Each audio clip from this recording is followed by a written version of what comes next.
Hello, and welcome to a live episode of the Happiness Is podcast with me, your host, Bruce Aitchison from Happiness Egg Shaped. I hope you're there. I hope you're out there and watching. I think you will be because my guest tonight is a very, very popular member of the rugby family. She's played sevens, 15s. She's back into clubland. She played at Melrose Sevens at the weekend. She works for the School of Hard Knocks. She is a proper role model for everyone.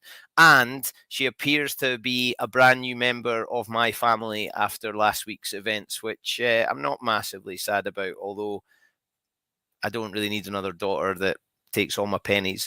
So let's waste no further time because it's her you've come to see, the one and the only East Lothian's finest, Megan Gaffney. Hello. Oh, hey, how are you? Hey, how are you? Totally underwhelmed by the whole thing. So, you've been tearing your flat to pieces?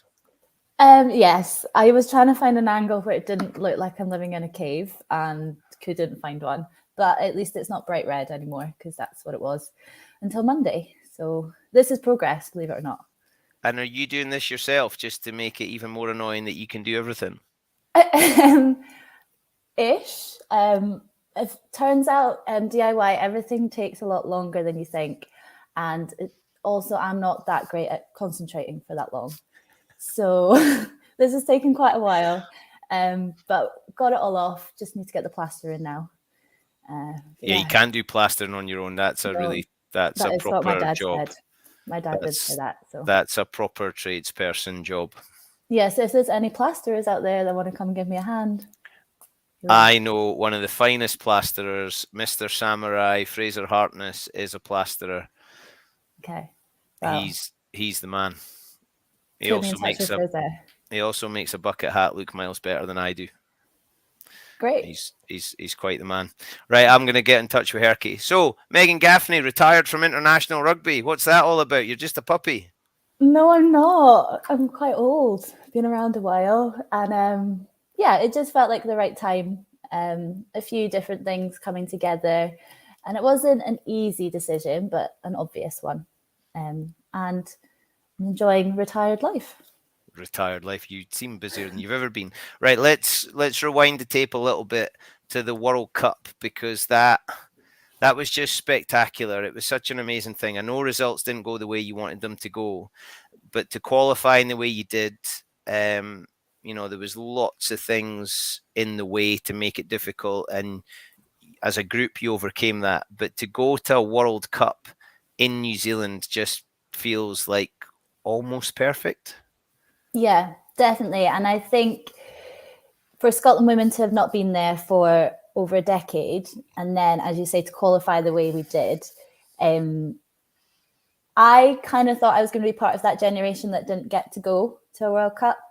I think I figured it out. And between the last World Cup and this World Cup, there's over 70 people that have been capped for Scotland who haven't had that opportunity. So I feel incredibly privileged to have represented Scotland on the world stage and to do it with such a great group of girls as well. And as you say, playing rugby in New Zealand, nothing can top that. And to play against New Zealand as well in front of their home crowd, experiences for a lifetime. Yeah, so let's look at how you qualified. So you had this weird kind of thing that you had to go through in Dubai, and Sarah Law, cool as you like, classic slots the kick. Did you just have utter faith in her? Yeah, so the whole thing, I think there was about 6 different qualification things that kept getting cancelled because of COVID. And we're almost at that point where it was like, oh, is this happening? And then the World Cup got delayed a year and it just seemed to be ongoing. And to live for over a year just being like, we need to be ready to go. We don't know when this qualification is coming. We need to be ready. To finally do it was just such a release. To win against Ireland the way we did, who Ireland, it's always close with us. So it was nice to be on the winning side. But in that moment, there is nobody else in the whole world I would rather to take that conversion than Sarah Law. She's done it many times for Scotland before and she doesn't flinch. Doesn't flinch. And there's this really cool video of like front on when she takes the kick, and before it even goes over the post, she's smiling because she knows she's nailed it. And honestly, that's one of my favourite moments ever on a rugby pitch, watching her take that kick. Nothing to do with me. It's just amazing. And even now, talking about it, I'm still smiling. Yeah, hairs and back of my neck are standing up, because when that kick went over, Edinburgh were playing at home at the Dam Health, and there was just this little beautiful pause in play, and I got to announce the final score. And I left a huge delay to what the Scotland score was, and the play, you could hear a pin drop. And when I announced it, the whole place just went crazy. It was so cool to have, you were thousands of miles away, but people properly care now. It wasn't always the case. You must have come up against that, because you've been involved for quite a few years. You must have been there when people told you they didn't care. Yeah, I was talking about this with my mum the other day, actually, and we were joking about how we used to play at Last Wade and we couldn't fill the stand at Last Wade. And that was only 10 years ago. And now we're filling out stadiums and there's people all over the world watching us. And it's been such a big change, but it's due to the girls and the product that we're providing. We're playing good rugby now. We're good athletes. We're winning games. We're competing in World Cups, Commonwealth Games. And it's just so much more visible, and it makes it easier for fans to get involved when it's right in front of you. When I was a kid, I used to get up in the middle of the night to watch the British Lions in New Zealand. Last summer, people were getting up in the middle of the night to watch Scotland women play games in New Zealand. I mean, it's travelled 1 million miles in a really short space of time. Did you appreciate that when you were away, or were you just focused on the job? I was definitely aware of it. When I'm kind of in competition mode, I tend to shut down a bit from the outside world, turn off social media, just so I don't get overwhelmed by it. But like the texts that were coming through and messages from home, it was really special, because when you're on the other side of the world, it's a different time zone. You've got no idea what's going on. But to know that there was people getting up and supporting us was incredible.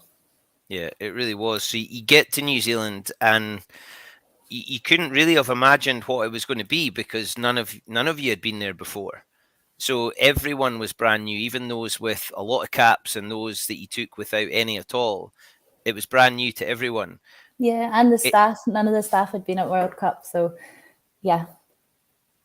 It just looked, everything that, obviously social media is just a tiny little distorted window into the world, but it looked like a group of people that loved spending time together, doing things that they were really good at and enjoying it. And I still think the women's game at the moment, you're able to see that you're allowed to enjoy it, whereas sometimes in the men's game it seems to be, they have to have poker face and they're not allowed to be seen to enjoy it. But it looked like an absolute riot. Yeah, and social media, what you see is pretty much what we're like. We're a group of 32, 33 women that went away for 6 weeks together, and I don't think there was any falling out. Liar. Absolute lies. I'm not having that. Rona Lloyd's ukulele caused hassle. Don't try and brush over that. Apart from that, but generally, we knew we're there to do a job, but we're also aware of the experiences that were there for the taking. And the off-pitch stuff was great. We got to do so many cool things. We had one group that went whale watching. I don't know if you've heard about that. That was a bit of a disaster. No, I didn't hear about that. Come on, what happened? So they went whale watching when we were in Auckland and didn't see one whale, but I think about half of them were sick. Loads of them thought they were never coming home. It was like a really bad weather day, and the whole thing just seems like an absolute disaster. So while they were doing that, I was on a speedboat, which was much more fun. But we got to learn about the New Zealand culture. We got taken to iwi and met one of the Maori tribes, and the things we got to do, we had a big bonfire on the beach, and you're doing this all with your best friends. And it's just... when you went to the marae, it looked really cool because you were there, you were involved in proper Maori traditions, and then you hit them with a little bit of your own. It just looked, yeah, I know it maybe not quite so traditional, but it just looked like you were soaking it all up. Yeah, you've got to. Like, these things don't come around very often. And the New Zealand culture is so welcoming, and everyone we met was so happy to see us. And apparently everyone in New Zealand has Scottish ancestors. Yep. Who knew? But yeah, and as I say, just to be able to do it with like my favorite people in the world makes it even more special. And looking back on that time, it's not all going to be about the rugby. There's so many other things that went on that are just going to be memories for life. Yeah, and you did pretty well as a personal performer. I know the results of the team didn't really live up to what you were hoping for, and probably some of the goals that you set. But personally, it was a decent showing. Yes and no. So obviously that first game against Wales, managed to get a couple of tries, which was great. I love how you play that down. You scored 2 tries in the World Cup in New Zealand. Come on, give yourself a bit of credit. I know, but like that's your job as a winger. Like that's why I'm there. If I'm not scoring tries, then not much use. That's true. But then post that, I then wasn't selected for the next 2 games, which was probably some of the toughest rugby experiences I've had. And that, like, I was quite sad about that for a little while, but you know, it is what it is, and moving on now. I think results wise, to be so close in 2 games is heartbreaking, but if you look at the bigger picture, like to push those top teams that close is a huge step forward for us.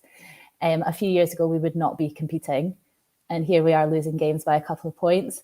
So the next time this comes around, we know that we're perfectly capable of taking those games and making out the group. Yeah, absolutely. Now, this is something you've spoken about. I'm going to go for this kind of boring, obvious question, but as a group, you know how much I admire this group, and I love to support this group. But you are role models for not just the next generation, but I think a couple, because you're the first ones to go to a World Cup again. You've been on the Sevens circuit. There's a whole load of people now looking at you and thinking, I want to do that. You didn't have that. How does No, it, like, 2 bits to this question. How does it feel to have people looking at you as that role model? And then who were yours? and so it still feels a bit strange because I just think of myself as this girl that plays rugby, like a little bit of an idiot sometimes, that just like loves life and likes to have fun, and then you forget that what you're doing, and because you're just in this sort of like rugby bubble, you forget that there are people watching you, and what you're doing is like helping people.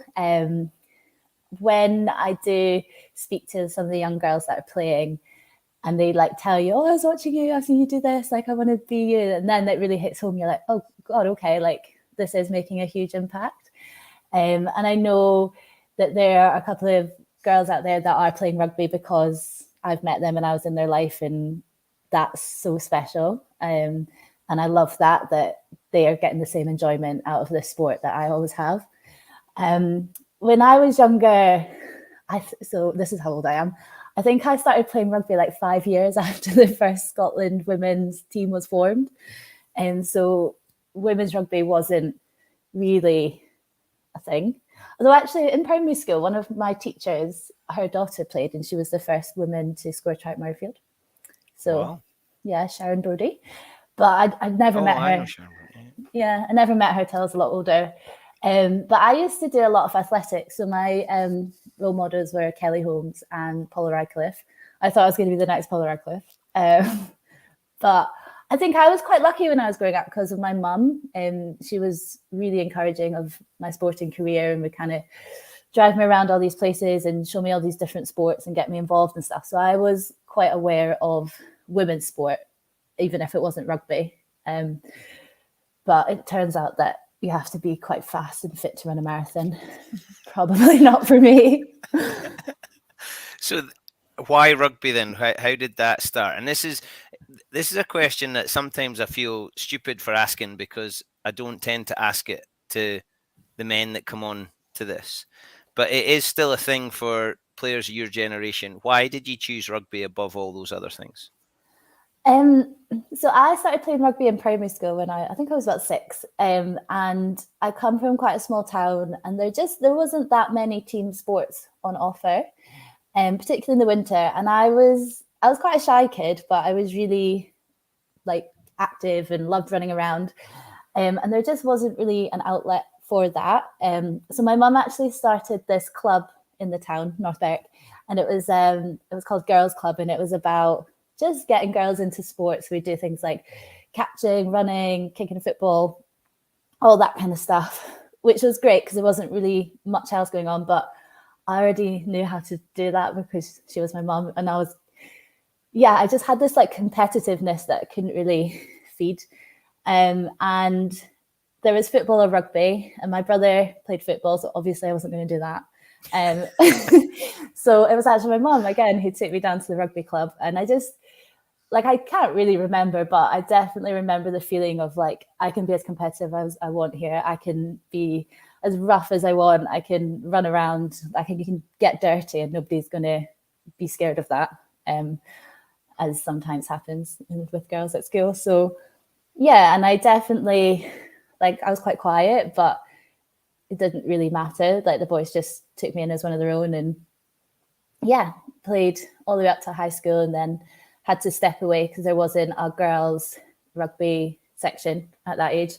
And I just luckily, a teacher came to North Berwick High School when I was 14 or 15 and started up a team again. So I joined that and have played ever since. So definitely, if it wasn't for Suzanne Ritchie, I don't think I would have got back into it and played to this level. And then club rugby takes over, and you get involved, and you were part of another group that just seemed to love spending time together, and that's a bit of a theme through your rugby career. Yeah.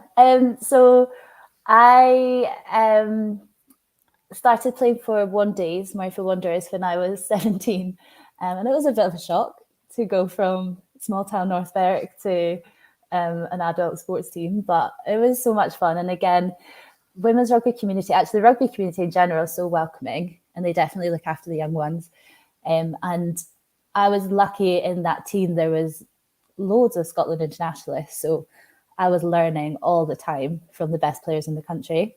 And they have sort of this sisterhood. They would do anything for each other, and when you're in that from such a young age, that's the norm, and that's what you encourage any other team that you go into to be like.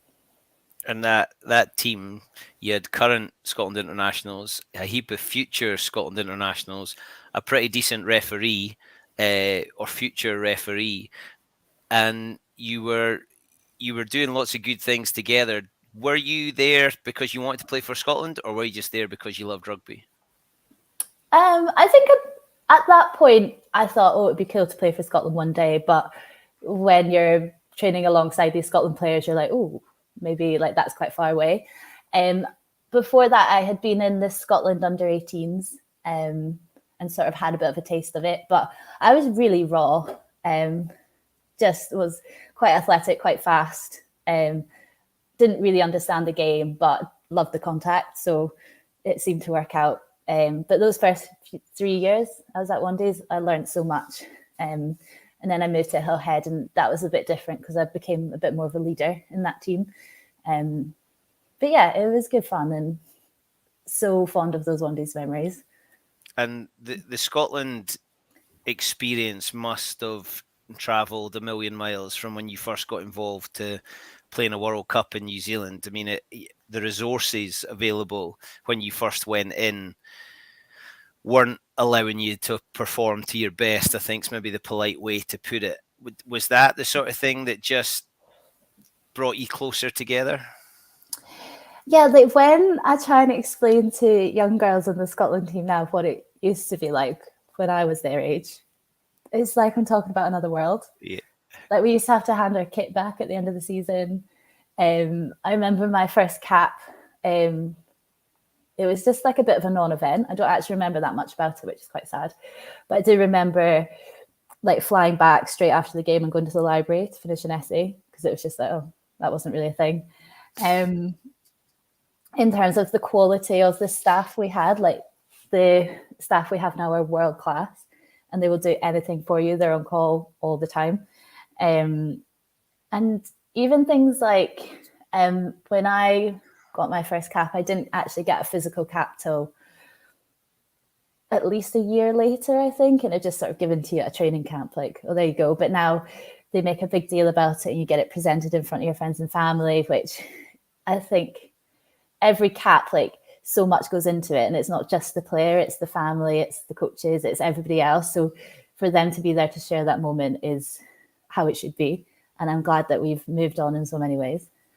Yeah, it certainly has. Who do you look at that you've played with in that sort of journey that you've had in Scotland? Who do you look at and think they're the real deal? That I've, like, in the past or going forward now? Just in that time, who do you look at and think they're a proper rugby player? They should be a professional, or they are what a professional should be? So I never actually played with Scotland with her, but Sarah Gill, she is one of the best players I've ever played with, and she did all that while training to be an orthopedic surgeon, which, if you think about it, is incredible.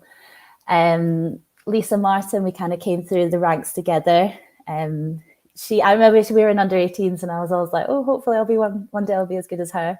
And so to get to play alongside her for so many caps is going to be work together now, is that actually.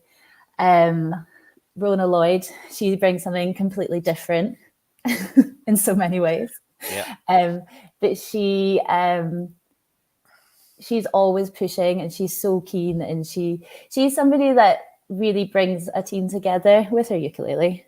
You love it or you hate it, but she does that. And I think you need somebody like that on every team to really drive that culture. So, like, as Scotland, we've never suffered really from cliques. I know other teams do, but we haven't. And I generally think Rona is a huge reason behind that. Sarah Law. Just Sarah Law. Yeah. Class. In everything she does. Everything. I was sharing a room with her, and she does not stop. She thinks about rugby all the time. She's always analysing. She's always looking at training. She's looking at things we can do better, looking at weaknesses in their team, things the coaches don't even notice. She's picking up. And I think the future is so bright with the likes of Emma Orr, Shona Campbell, Fran, who's just come in, and to play like that in your first two caps is outstanding. So the future is really bright. Who then is this wasn't the question I was going to ask, but I'm going to ask it. Who's going to become a coach? See, the Black Ferns have now got male coaches. People are saying, where are the female coaches? England are about to look at a new head coach. It'll be interesting to see what way they go down. I don't think any woman wants it because they're a woman. I think they want it because they're a good enough coach. Who do you look at in the Scotland squad and think their futures in coaching? Definitely Sarah Law, just because she understands rugby like nobody I've ever met.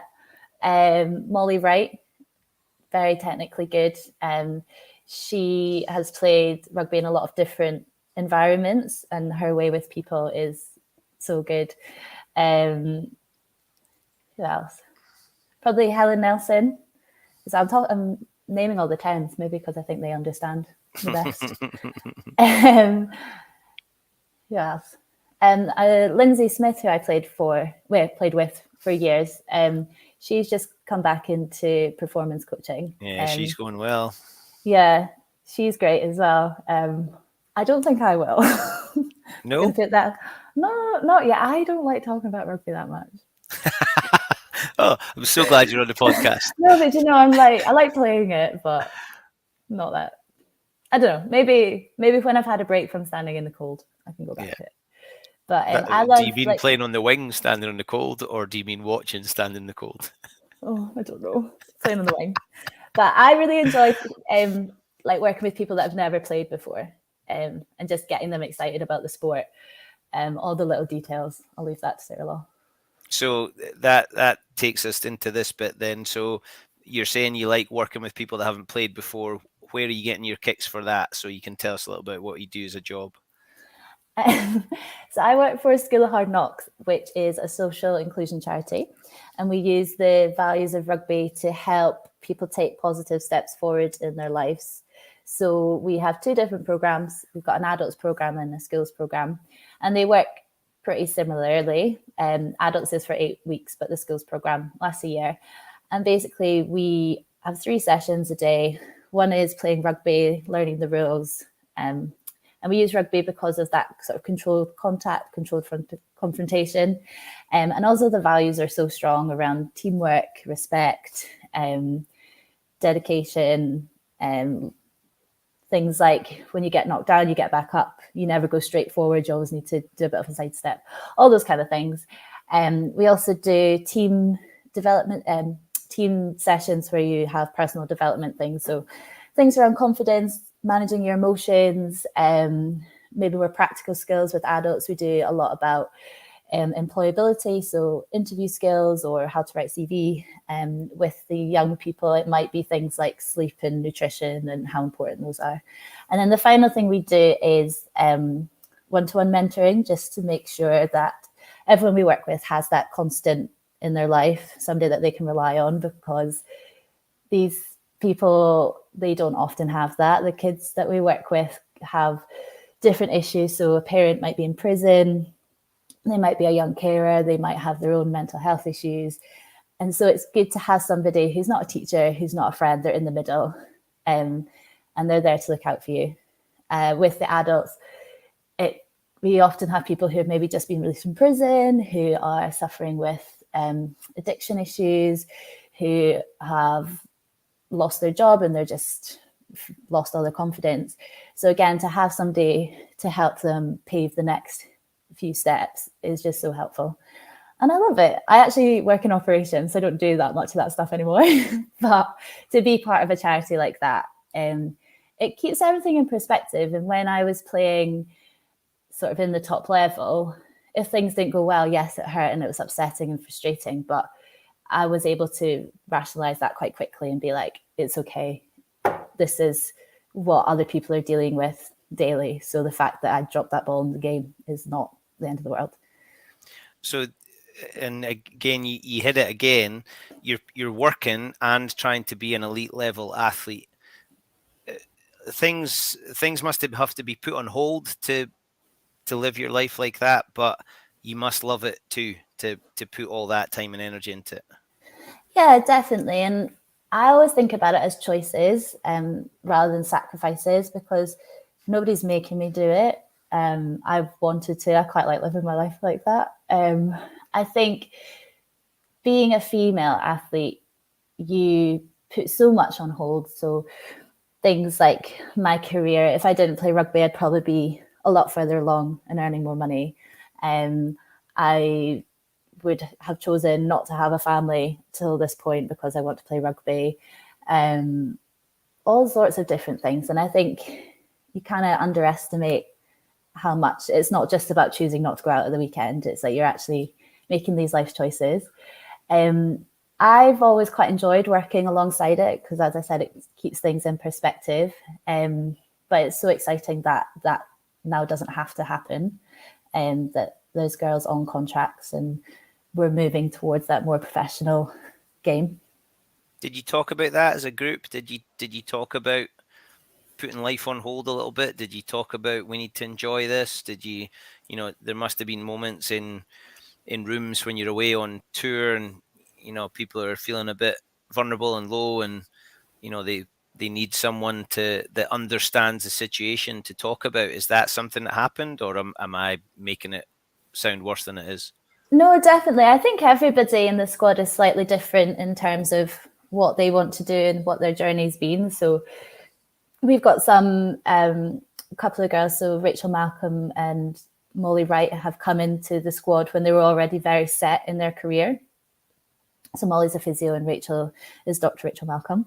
Rachel Malcolm. Dr. Rachel Malcolm. So they know they've got that to go back to if they want to. And we've got myself and Sarah Law probably quite similar in that we've done this studying. We know kind of where we want to go after rugby, but up until this point, we've definitely prioritized rugby in terms of put career things on hold. And then you've got the slightly younger generation who have been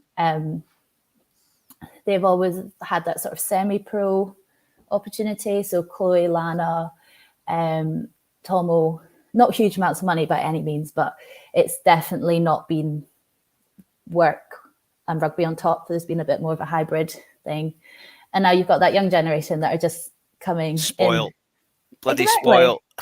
If only they do. No, but it's just so it's like that's the way it should be. And again, it's not huge amounts of money we're talking about, but it's if you're coming in, that this is the same kind of money you could be earning as a new graduate. So, you know, it's starting to level out a bit, and it doesn't have to be a huge financial strain. And hopefully not only work and playing rugby, but you were involved in the 7 squad and the 15 squad, and 7s, you know, you don't play at home. Everything's away. Mm-hmm. That must have taken even more juggling and balancing, but the opportunity too good to be true.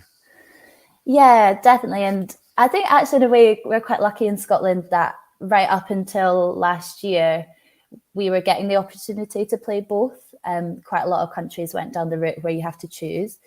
But that did mean that you would play all year round. You wouldn't really get a break, wouldn't really get any pre-season. You were just going. But yeah, as you say, like you're not going to say no to it, are you? Especially if you get some sunny trips out of it. Well, you didn't. So summer became 7s because you were qualifying for things, and it was a way to keep on the circuit. Where's the strangest place, you know, that you would never have thought they were going to play rugby in? Where have you been? We went to Ukraine actually in 2019, which at the time was strange. But looking at what's going on there now, so we competed in Kharkiv, the city that's had all the bombing, and you see it on the TV and you're like, we were there only a few years ago. And it's one of these trips that you always talk about because it was so weird. Like everything was just a bit bizarre. So like it's got really fond memories of being there and all the laughs that we had, and we performed pretty well. So we also ended up in a karaoke bar. Yeah. So like there's that going on, but then you think, oh, like none of that's there anymore. And it's so sad.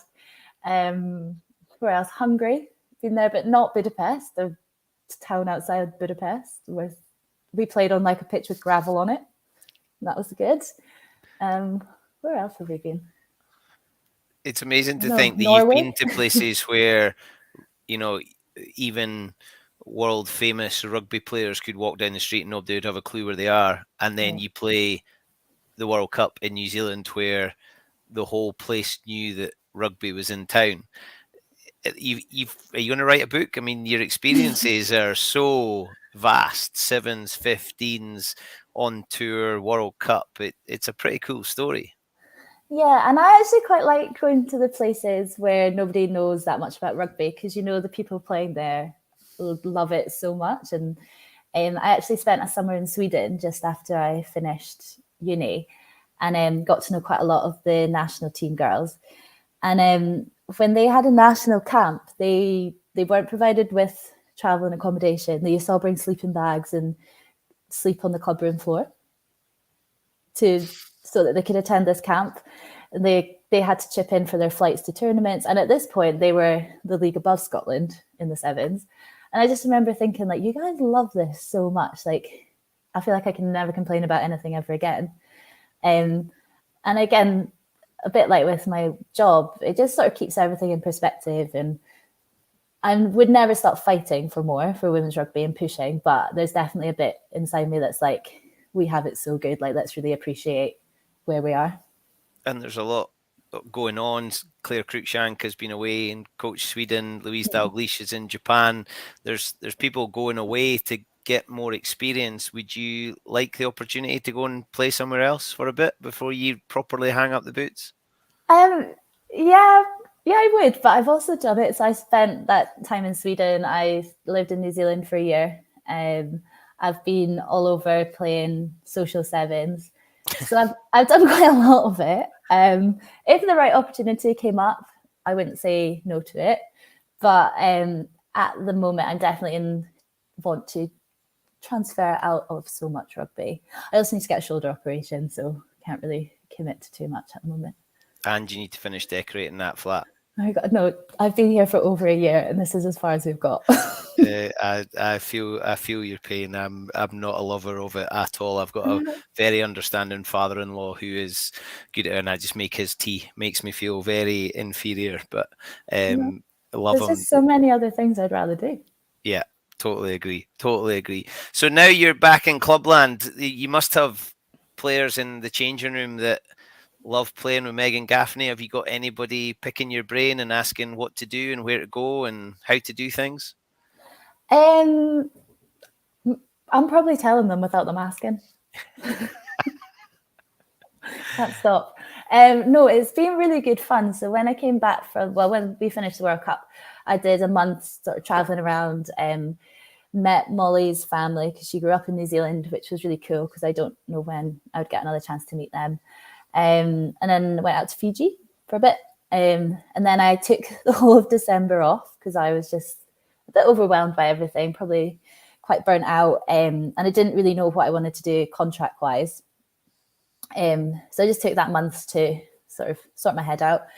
And then come January, came back and got into Harriet's, and it was just so refreshing to live 10 minutes away from the club I was playing for, to play with these girls that just loved rugby and were so keen to learn, and there was no pressure on the games. It was just about enjoying rugby for what it was, performing the best we could. I really love playing with Emma Orr. She's so exciting and she's so talented, and she makes me feel so slow. But like, she doesn't know how good she is. She's properly humble and has ridiculous farmer strength. Yes, both of those things. So it's nice to play with her and give her, she doesn't need to be told what to do, but to be able to give her just little bits of encouragement and remind her that just to trust her gut. I enjoy that. And it's nice to be back playing with Annabelle, who I've played with for a very long time. So it's just, I'm really enjoying it. And there's so much young talent in that team, and you don't kind of want to overwhelm it. You want them to figure out who they are as players. But if anybody ever wants to ask me anything, I will try my best. I'm not great at anything other than being on the wing, so quite a specific area of expertise. But no, I'm really enjoying it. And Harriet's as a club are brilliant. They're probably the first club I've been at Scotland that are really pushing forward the women's game and want to treat it equally. We were playing at home at the same day that one of the men's teams were playing at home, and we played on the first 15 pitch and the men played on the second. And I was like, I don't think I've ever been at a club where we've been allowed to play there ever, let alone when there was a men's team at home. So yeah, I'm really enjoying being there, and it's great. It sounds like you're happy, and then you get to have a run around at Sevens, and you got to play at Melrose the weekend. Did you enjoy that, even though the result didn't quite finish the way you wanted? I did. It was just such a lovely day, wasn't it? Sunny. I definitely need to switch off the international sevens brain, because not every tournament is going to be like that. But it was great to be back out on the pitch, to be in front of so many people as well. For Melrose to commit to putting on a women's tournament rather than just a game is a step in the right direction.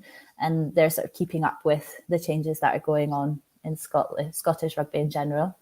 I really loved it. I forgot how fun sevens was. Last summer I had a bit of an injury nightmare, so I actually only played a couple of games. So to be able to hopefully this year get a summer of sevens under my belt will be fun. What is it you love about that invitational experience?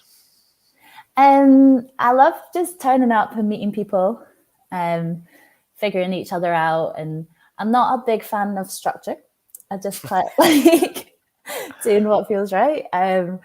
And yeah, just seeing what other people are about, and the chat it just makes me laugh. As soon as you go into a rugby team, there's going to be people similar to you, similar values, hopefully a similar sense of humour. And there's nothing better than sevens, I don't think. Have you got a target on your back because you're Megan Gaffney? Maybe, I don't know. I don't really notice stuff like that. It's quite just in my own little world most of the time. If people want to, that's fine, but it doesn't bother me at all. I'm not as fast as used to be. Did your team just want to get it to Megan? Was that the tactic? Just chuck it to Megan? If it was, it didn't work. I wasn't going anywhere. No, I don't think so. I think, that's not the point of it, is it really? It's not about one person, and I would hate to think that people thought about me in that way. And I think sometimes if you play it like that, you're worse off because that's what people are expecting. So, no, hopefully not. Hopefully not. If 17, 18, 19-year-old player comes up to you and says, what do I do for the next step? Should I go to England? Should I go to New Zealand for a year? What do you suggest? What sort of advice do you give? So I know you're playing down your role by saying I only know about playing on the wing, but your experience is unique in the club game. There's not many back in the club game who have played sevens, 15's, been to World Cup. I know Hannah Smith's back and charging around, but there's not many of you, if any more than the two of you that I'm aware of. So if someone comes up and says, what do I do next, Megan? What sort of advice would you give them? I think it's a tough one. I think the women's club game in Scotland at the moment needs a bit of a shake up, but that's probably not going to happen with one or two players. The best rugby league at the moment is England, but you just have to weigh up, like, what is your goal? Is it to play for Scotland? Is it to enjoy it? Is it to really learn your craft, or is it to get minutes? I always just wanted to play rugby. There was times where the focus was Scotland, but there was times it was just that was my ticket to explore the world. So for a young player, I would never tell them to turn down an opportunity because they wanted to play for Scotland and they felt like they needed to stay here. I think playing with as many different people under as many different coaches, learning different ways of playing and different ways of understanding the game is only going to be an advantage to you. I think if we have every single player that plays for Scotland only ever plays in Scotland, it's just not broad enough. I really enjoyed my time in New Zealand. I felt tiny, really tiny. But everybody there, whether they are playing for the Black Ferns or they're just playing kind of social club rugby, they can all catch, they can all pass, they can all tackle. They're all really fast and they're all super strong. So to be in that environment and being pushed every single time was great for me. And to try and keep up with the way they play, when I came back, I felt like I sort of saw the game differently, and I think I'm better for that experience. So yeah, I think it's about figuring out what your goal is, and you don't have to do what everyone else is doing. How does it work then in England? How does a Scottish player end up at Exeter? How does a Scottish player end up in, playing for Loughborough? Loughborough has got a massive Scottish contingent at the moment. How does it work? Is it, I know someone that would be good that I'll go and tell the coach, or are they coming up over the border watching games and saying I'll have that player and that player? A bit of everything, I think. When I went down to Loughborough, there was a huge Scottish contingent. But when I went, I hadn't planned it at all. I wasn't looking to go there. I just got a phone call from the coach and they were short of wingers and would I like to come down. So that was quite a simple one. But I think that happens when you're quite established. I know that other players have sort of sent highlights reels to coaches. Other ones, it has been word of mouth.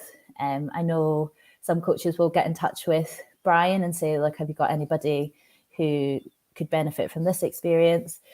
All sorts of different ways. Some people go to uni down there and sort of filter out that way. I think you just have to put yourself out there and make it known that you're up for that opportunity and get to know the way it works, get to know people. And there must be quite a lot of players who are lacking that confidence to do that, though, and it will still feel like a massive leap of faith to go from club in Scotland to what is a not a kind of semi-professional league in England, depending on where you go and who you're playing with. That's will still feel like a massive jump for players. Yeah, definitely. But I always think like you can always come back. If it doesn't work out, you can always come back. It's not forever. You're not signing your whole life away. And you just like you can't play rugby for that long. So you just have to take these opportunities when they come up. And if it doesn't work out, you can change. It's it's not a lifelong commitment. But you really just have to put yourself out there. And I think if you're playing in Scotland, there needs to be that understanding that people probably aren't going to come and look here for players. So if you want to make a big difference, you need to take on that responsibility. We've got a question from Gail that I'm going to ask before we talk about Six Nations. Gail says, do you have any pre-match rituals? Oh, no, I'm going to sound so boring, but no, I don't. Because I'm worried if I've got all these rituals and then I can't do them someday for whatever reason, then I'll just like lose my head. So your ritual is you don't have any rituals? Maybe. I switch my phone on airplane mode when we get on the bus. I used to do that. That was that. Listen to some Scottish tunes on the bus, but I would always have one headphone out just in case someone wanted to chat, because I quite like to chat as well. Not really. I'm just quite chilled. Just chilled. Let people do their thing. If someone wants to talk to me, I'll talk to me. If they want left alone, I'll leave them alone. I used to always take my headphones out though when I got off the bus so that I could hear the crowd, because that's not something you get every day, and probably never going to get a crowd cheering for me again. So it's good to have those memories. So Six Nations, it's been a tough start for Scotland. Can it get better? Definitely. I think it's been a tough start, but first up you've got England, who are number one in the world. And then you've got Wales, who are coming off the back of a really successful World Cup campaign and a good win against Ireland. If you look at the Scotland team of the last couple of weeks and the Scotland team that have played the last 5 years, it's really different. Yeah. There's lots of new names, some big names missing. So it's going to take a little while to gel for people to find their feet. But the Meryl Smith on her class fourth cap or something, fifth cap, playing like she's got 50. Fran on her first cap against England didn't show any fear at all. You've got Corinne on the other wing, who's been outstanding for Saracens all season, scoring her first try. So it's not like it's bad rugby being played. There's so many positives. France is going to be tough. It always is. France away, but unreal experience playing in front of a French crowd. And then we've got Italy and Ireland at home. So I think they're both games that we can win. Yeah, I certainly hope so. England are at the moment in a different league, aren't they? They're not untouchable, but they're absolutely flying. Did you watch the Welsh game and have your head in your hands sometimes at that moment or that decision, or was that a tough watch, or are you able to relax and just enjoy? I didn't know how I was going to feel, actually. I went to the game and it was when the anthem was playing, I was like, oh, this is a bit strange. But actually, once the game was playing, I was fine. And I think I generally did not want to be on the pitch. Like that's why I stopped, because I didn't want to do it anymore. I think there's nothing on there that I would have done differently. I trust those players that they're going to make the right decisions. There's a couple of errors that happen, but that happens in any games. It just so happens that one of them led to a try. But like the girls know that they don't need somebody sitting there going, well, you should have done this. So I trust them. I know that they've got it in them, and they're going to put a great performance against France and then build towards the last two games. I watched the England game last year next to Debs McCormack, who has been finished for a little bit of time, but she jumped in every line out. She made every tackle. She hit every ruck. I thought she was going to pummel me at one point. So I loved seeing her in the studio. I think she's great in the studio, but sitting next to her at that England game, I thought, yeah, she's struggling to let this go. But you've kind of let it go. Yeah, I think that was really important to me to finish on my terms. And during that month, when I came back from New Zealand, I did not want to train. I didn't want to do anything. And I was like, I've never felt like this before. I normally love training. I love rugby. And I was like, this just feels really weird. I don't know what's going on. Then come the new year, I was like, right, I'll get back into it. And I was like, turning up at training. I was like, I don't want to be here. This is such a chore. And I generally, in like however long I've played, I've never ever felt like that. And it was a bit weird. I kept trying to make changes to be like, oh, okay, maybe this is the problem. This is the problem. And then I was in the Thistles team and we were meant to be going to Belfast. And I said to Claire Cruikshanks, I was like, I can't, I don't want to go. I don't want to do it. I feel like I'm going to make a fool of myself. Like, I don't feel like I'm the same player I was a few months ago. And I think at that moment, I was just like, that's me. Like, it's too important to do without being fully invested. And I wanted to be, but I was just done. I think I was just completely burnt out with it all. So I feel very content that I made the decision. Nobody pushed me out. I wasn't injured, and I've achieved everything, well, more than I ever thought I would. And I've got enough going on in my life to keep me busy. And weirdly, like, I haven't missed it at all. Obviously, game day is the best day, and that's why you play. But that's 10 days out of 365. And I've always been a big believer in you can't guarantee the outcomes, so you have to enjoy all of it. And I just wasn't enjoying it. So it was pretty simple at the end of the day. Simple, brave, but simple. I love it. I love your honesty. Looking at the squad, obviously they're missing a few. You've mentioned Emma Orr already. You've mentioned Meryl Smith. Both wingers. Chloe Rowley is something else, isn't she? She just she's a magician. She makes something out of nothing. She gets through gaps that aren't there. She never seems to, like, in the 78th minute, she's still sprinting up the other end of the pitch. Yeah, she's on really good form at the moment. She's exciting. And I think she got a bit of a fright during the World Cup when she broke her arm, but to come back so quickly from that and to be playing the way she is, she's been in amazing form for Loughborough as well. Yeah, she's exciting. And it's good for the two wingers who haven't played a lot of international rugby to have somebody like that to sort of guide them through and show them how it's done. And the back row and forward pack are missing, three big hitters, Wasp, Bonner, and Jade. But if you're going to be backed against the wall, you'd want people like Evie Gallagher, Rachel in your team, wouldn't you? They just are relentless with the way they play. Yeah, and I think we're now at a stage where we are missing people, but that's not a disaster in the same way it was a few years ago. We're creating that depth now, and that's probably what we've been missing over the last few years. We've got a strong team, but we're only ever a couple of injuries away from a bit of a disaster. But you've still got Louise McMillan in there, who's been, I don't know how many times she's got player of the match for Saracens so far.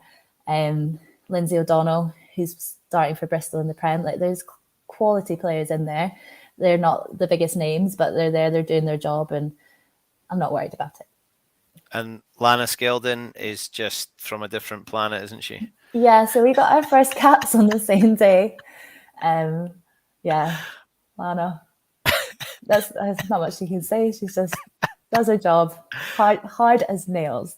Yeah. Hard as nails. She's class. I love Lana. She was on here when you came back from the World Cup. She came on the pod and was Lana, and she messaged me after and went, "Oh, I hope that was all right," in typical sort of Lana fashion. Yeah. And she was class. So a realistic outcome come the end of the Six Nations. Do you think a home wins against Ireland and Italy is realistic?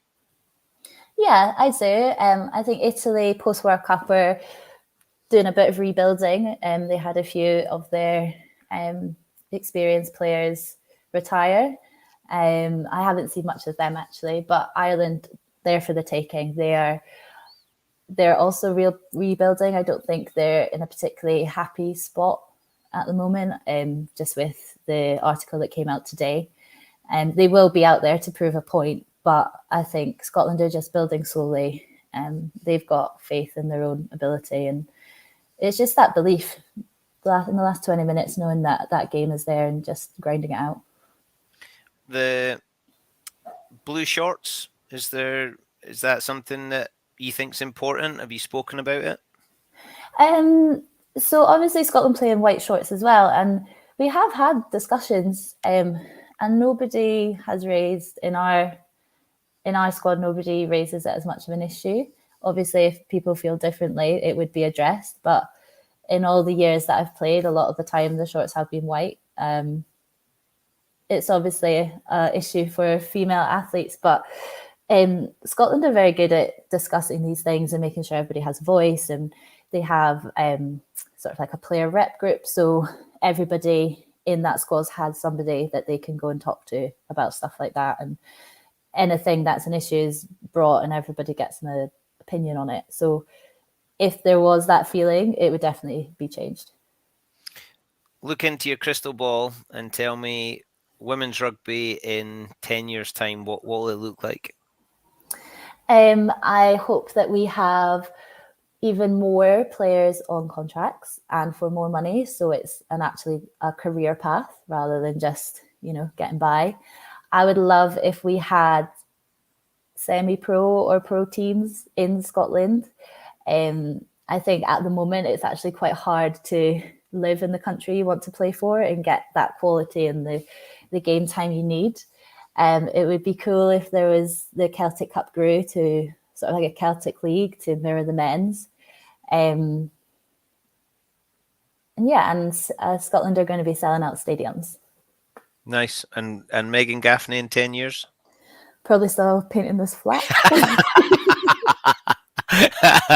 Well, yeah. Guy Frater, who's a mate of mine, has messaged to say, I know a good painter and decorator if she's interested, but Guy pretty much runs Gala, so I think you might have to pay some transport there, but Guy knows a painter and decorator for you. Brilliant. I'll take all the help I can get. See, that's one of the downsides to being that elite athlete. Now you're back in the club game. It's time to start making. I always feel like rugby clubs are like the yellow pages. So, I know a joiner. Oh, he's an electric. Oh, he's a mechanic. She's going to do that. She can sort you out with this. You need to start asking some questions in the changing room. I know, but at Harriet's, we've got like a lawyer, a forensic accountant. But they're paying people. You see, they're paying people to do their decorating for them. They must know some people. Okay, that can be my job for next week. Yeah, that's the way to go. MEGAN, it's been an absolute joy. Thank you so much for joining and going live too, because you were a little bit nervous. Although we've now done 3 or 4 of these things, and every time you tell me that it's weird and you're panicking, and then you perform. Yeah, I know. I definitely forgot that this was live. Yeah, me too. Don't worry. But we didn't. With Lana, we needed a bleeper, but with you, we didn't need a bleeper. No. I think my mum's watching. That's why. Yeah, you were very well brought. Mum made me laugh the other day when I saw her because she said that she was going to be a drilly, but she never really finished that story. She thought about being a PE teacher, and then I don't know. She was a nurse. Then she was a nurse. But she got you sorted. Yeah, and like some of my earliest memories are watching her play hockey, and she used to come and referee the hockey at school, and she would take us to athletics tournaments, all on top of her insanely full-on job. So definitely, if she wasn't my mum, I don't know where I'd be. So I'm very appreciative of her. Yeah, she's quite a lady. She is a force of nature, is MEGAN's mum. Yes. Yes. Thank you very much. I'll see you soon. No. See you later. Bye. Class. Absolutely loved that. She is back. Who knows where she'll end up? And things seem to be going well in the women's game. We certainly hope that we can finish in Scotland with those 2 wins, but who knows what's going to come. It's going to be a great weekend in the Women's Six Nations. Tune in and get involved. Get your fantasy team. I need to pick mine. Still not seen the Scotland-France team yet, so I can't pick them yet, but I did really well week 2. Week 1, I was poor, very, very poor. If you've enjoyed it, you can catch us on Apple, Acast and Spotify. Tell your friends, subscribe, leave us a review, share it, all those good things. The pod will be out on Monday and you can watch again on Facebook and on YouTube. In the meantime, my name is Bruce Aitchison from the Happiness Is podcast, and my happiness is egg-shaped. See you all again very, very soon.